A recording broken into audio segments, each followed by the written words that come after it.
At times, two movies will come out around the same time period, and they will be so similar that the response of the audience is, did they plan that?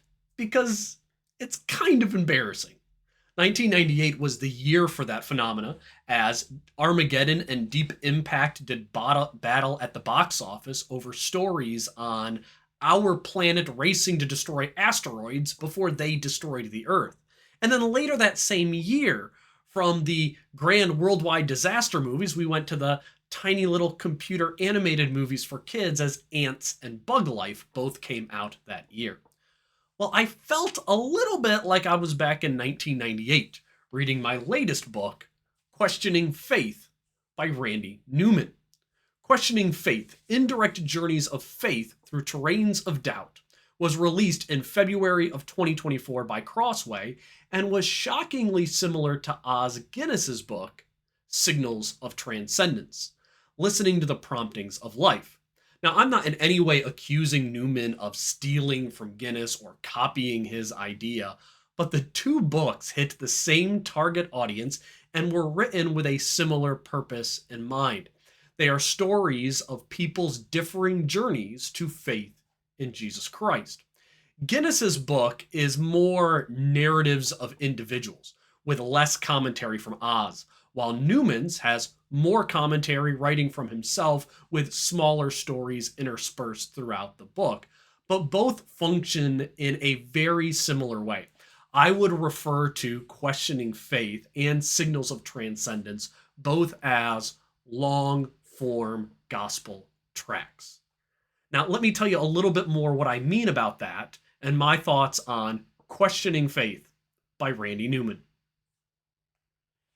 Welcome to Rev Reads. If you want to discover more books that will help draw you into the faith of Jesus Christ or share your faith with others, please subscribe to the channel in order to stay up to date with my most current reviews. And also, please like this video, share it with other people to help them know about the work of Randy Newman. Now, I loved Randy's book, Questioning Evangelism. In fact, even though I never reviewed that book on the channel, Questioning Evangelism is one of the books that was my original inspiration for Rev Reads.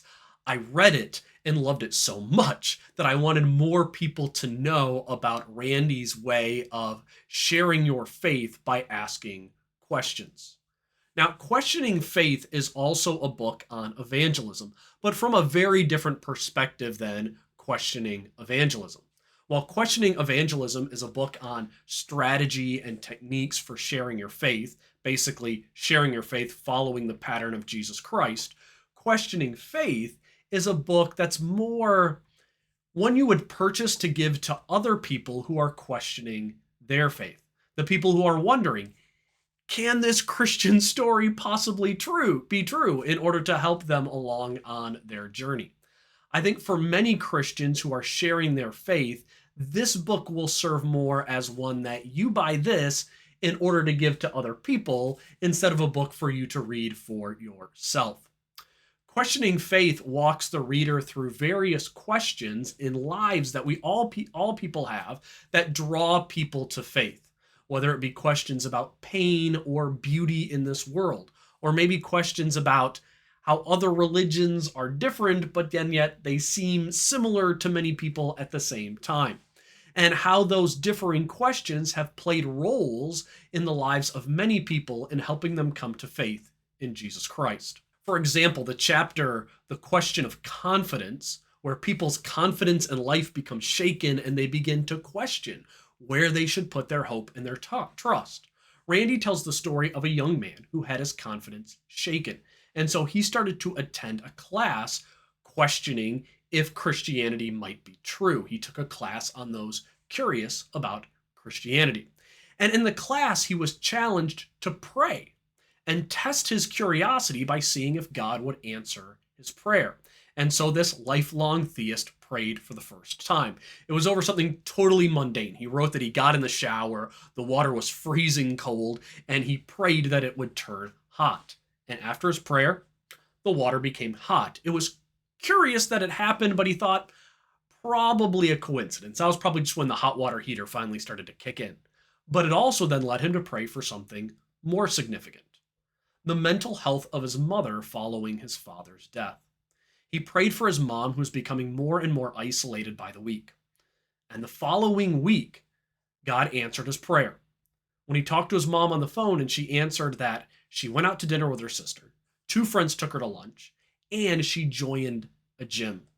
He admitted that might seem small to other people, but it was huge for him.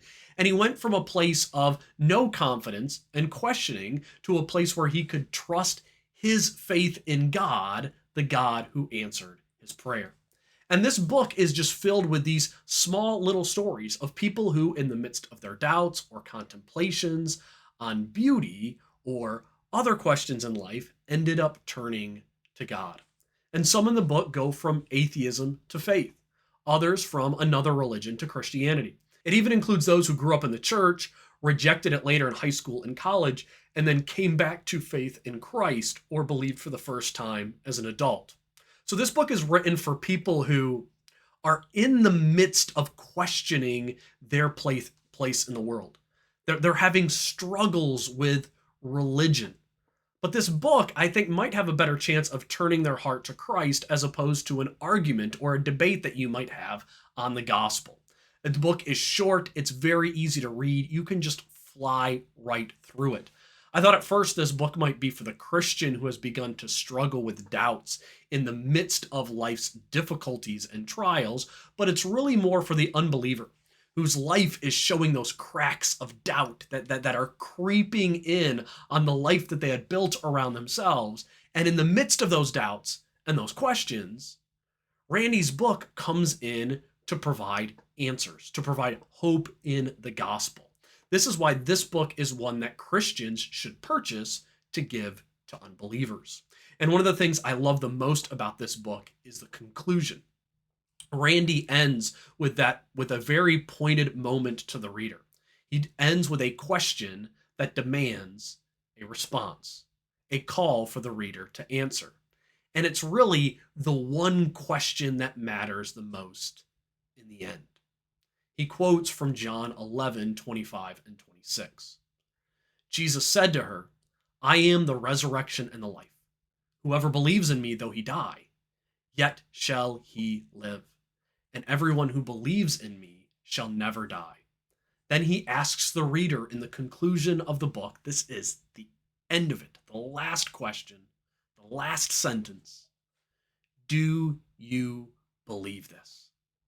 It's a great way to end this book, to draw them through all of these questions, to point toward the gospel, and then at the end to ask, do you believe in Jesus as the resurrection and the life? I hope you and many others can use this book to share with your friends and family members who are questioning it all in their life. And maybe through those questions, we can draw them to faith in Jesus Christ.